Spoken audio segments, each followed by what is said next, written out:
Bonjour à tous. Alors bienvenue sur ma nouvelle vidéo. Aujourd'hui je vais vous présenter Chloé qui est avec Bonjour. nous aujourd'hui. On va faire une vidéo témoignage. Restez, vous allez voir qu'est-ce que c'est. Chloé, qui es-tu et combien d'enfants as-tu? Alors je m'appelle Chloé, j'ai 24 ans, j'ai une petite fille. Elle s'appelle Iliana, elle a 5 ans. Je suis séparée de son papa depuis 2 ans et demi et nous sommes en période de divorce.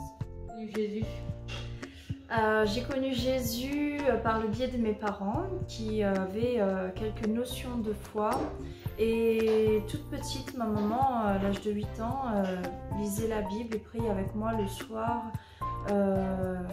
Avant de m'endormir, j'avais peur du noir, j'avais peur comme tous les enfants. Donc maman me lisait le psaume 91, qui est un psaume qui me rassurait énormément. Par la suite, à l'adolescence, j'ai eu des périodes bien sûr où j'étais une jeune fille tout à fait normale, qui voulait profiter de la vie. Et à l'âge de 14 ans, j'ai fait ma première vraie expérience avec le Seigneur. J'ai été baptisée du Saint-Esprit en 2012. Par la suite, encore une fois, je me suis éloignée du Seigneur, l'adolescence, hein, vous connaissez peut-être. Et du coup, vraiment, j'ai commencé à m'investir spirituellement avec le Seigneur Jésus vers l'âge de 18 ans. Vraiment, avec mon baptême en 2015. Et ça a été le début d'une grande marche, avec des déserts, avec des retournements de situation, des rebondissements. Et maintenant, le Seigneur me fortifie chaque jour. Alors quelle astuce as-tu pour transmettre la foi à ta fille? C'est une bonne question. Pour transmettre la foi à ma fille et à nos enfants en règle générale, je pense que c'est primordial de vivre notre foi sous leurs yeux. On ne doit pas attendre, par exemple, que l'enfant ne soit pas là. L'enfant doit être à l'école avant de pouvoir prendre un temps avec le Seigneur. Non. Par exemple, si on a à cœur de lire la parole ou de louer le Seigneur ou même de prier à genoux, je le fais devant ma fille et même avec elle. Donc le soir, par exemple, on va prier ensemble. Vivre pleinement ma foi, mais avec elle, sous ses yeux. Donc ma fille, parfois, elle passe des temps dans la louange avec moi. On apprécie louer le Seigneur ensemble. Je peux lui parler aussi de la nature et tout ça. En fait, je pense que le plus important, c'est d'être un modèle à imiter. À des moments dans la vie, je vous disais, dans 2 Rois chapitre 20-21, j'avais pu observer la généalogie en fait entre Ézéchias, Manassé et Josias et leur éducation en fait au niveau de leurs fils. Ce qui s'est passé, c'est qu'Ézéchias, quand il était roi, il était très intègre dans les voies de l'Éternel. Il était vraiment, il aimait le Seigneur. Son fils en fait, lorsqu'il avait 12 ans, Ézéchias est décédé, donc Manassé a eu une éducation jusqu'à ses 12 ans par son père. Donc on va dire qu'après ça, il a été peut-être, on peut imaginer, désorienté et n'avait pas vraiment de modèle à imiter. Et il a fait toutes sortes de mauvaises choses pour l'Éternel, il a fait des idoles, il a fait énormément de choses, il a détruit la ville, carrément. Et en fait, à l'âge où son fils Josias avait 8 ans, à ce moment-là, Manassé est décédé. Donc Josias n'a pas copié les mauvaises œuvres de son père parce qu'il avait que 8 ans. Donc il n'a pas pu, encore une fois, prendre le modèle sur son père. Et à son tour, lui, il a plutôt refait les œuvres de son grand-père Ézéchias.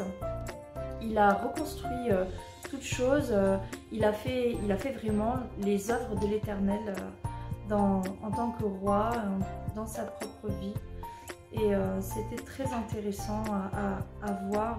Donc ça nous rappelle à quel point le modèle qu'on transmet à nos enfants est primordial. Donc je crois que pour transmettre la foi à nos enfants, il faut simplement avoir une foi et la vivre réellement chaque jour de notre vie, être des bons modèles, demander toujours au Saint-Esprit de faire de nous des bons parents, surtout parce que c'est toujours au-dessus de nos forces, souvent, parce qu'on est charnel, on est humain, mais c'est le Saint-Esprit qui nous apprend toutes choses. On a juste à lui demander, simplement. Arrives-tu à concevoir ta vie de maman, ta vie de famille, ta future vie d'épouse et prendre du temps pour l'œuvre de Dieu, de Jésus? Alors c'est une bonne question aussi. J'aimerais commencer par le fait que notre famille, c'est notre première église.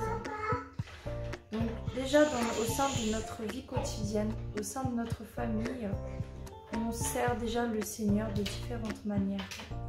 Dans nos rôles respectifs, les rôles que Dieu a établis dans notre vie d'épouse, notre vie de maman, d'épouse ou d'époux bien sûr, tout doit être guidé par le Saint-Esprit et la Bible nous parle bien de nos rôles, de ces rôles-là en fait. Donc on a vraiment des lignes à suivre, mais toujours demander au Saint-Esprit de nous guider. Donc pour prendre du temps avec Jésus à travers toutes les tâches de la vie quotidienne, par exemple emmener la petite à l'école ou prendre soin de la maison, etc. Simplement, c'est une organisation. Par exemple, moi je fais partie d'un groupe d'évangélisation pour la gloire du Seigneur.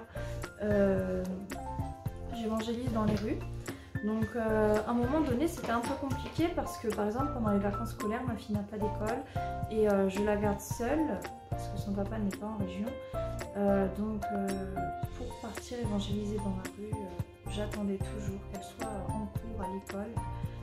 Mais récemment je me suis dit pourquoi ça serait un frein au service pour le Seigneur, elle peut venir avec moi.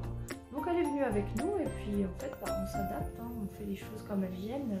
Elle s'occupait avec quelques feuilles par terre, elle jouait et puis elle écoutait elle aussi les témoignages qu'on avait à rendre, elle entendait ce que le Saint-Esprit avait à dire aux gens et c'était pour elle au contraire, on va revenir à ce qu'on disait tout à l'heure, un modèle à imiter et je pense vraiment que faut pas trop se mettre de barrières, faut laisser les choses se faire. Voilà. Alors, comment prends-tu du temps avec Jésus dans ta vie quotidienne?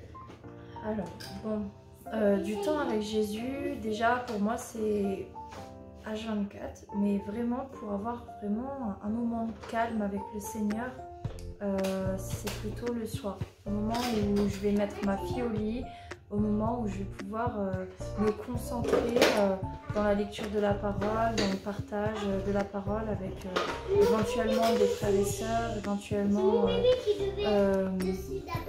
mon futur conjoint avec qui on échange beaucoup encore sur la parole. Vraiment, c'est très intéressant de prendre un temps calme avec le Seigneur. Mais en dehors de ça, le temps avec Jésus, c'est quotidien, c'est toute la journée. Il n'y a pas un moment dans la journée où j'oublie Jésus. À tout moment, je vois quelque chose, je pense à un verset, je prie, je demande au Seigneur, je le rends grâce dans les petites choses. Il y a des jours où ça va être moins, mais la plupart du temps, en tout cas, je pense que la relation avec le Seigneur, ça se vit quotidiennement. Mais il est important de prendre un temps calme. Donc en général, ça va être plutôt quand les enfants sont calmes. C'est quand même vraiment important parce que quand on est entouré du quotidien, on n'a pas la même... on n'est pas autant attentif à la voix de Dieu parce qu'il y a forcément plein de choses qui peuvent... Alors, pour revenir à ce que je disais, la vie en Christ, ça se vit quotidiennement, mais c'est important de prendre un temps calme avec le Seigneur pour éviter d'être diverti par tout ce qui nous entoure, par les enfants, par tout ça. Alors essayez de trouver, on a chacun nos moments où on a un petit temps libre, par exemple, même si c'est 10 minutes, avant de se lever, avant de lever les enfants, prendre 10 minutes supplémentaires sur son réveil pour pouvoir prendre un petit temps, lire quelques versets et tout, et demander au Saint-Esprit déjà de remettre notre journée dans les mains du Seigneur, afin que le Saint-Esprit nous guide toute la journée, dans tout ce qu'on va entreprendre, qu'il nous donne le temps, que le Saint-Esprit nous donne le temps, nous fasse un planning où on puisse vraiment être utile au Seigneur. Et ensuite, il fera tout le reste. Simplement avec la volonté, un cœur sincère et le Seigneur va vous guider, va vous donner le temps. Chloé, pour finir, est-ce que tu peux nous donner un petit mot d'encouragement avec un petit verset du moment, ton verset préféré, comme tu veux? Oui, bien sûr. Alors, ces jours-ci, j'ai eu une pensée à cœur. C'est la nature que Dieu nous donne, notre nouvelle identité en Christ. En fait, on a une première nature. Quand on a une nature, elle est ancrée en nous, on ne peut pas la changer. Mais en Christ, le Seigneur nous fait grâce de nous donner une seconde nature. Et là, c'est une nouvelle naissance. Et la Bible parle de nouvelle créature. Donc ce sera dans 2 Corinthiens 5, verset 17. C'est l'apôtre Paul qui parle dans la Bible, dans les évangiles, après la résurrection et l'ascension de Jésus.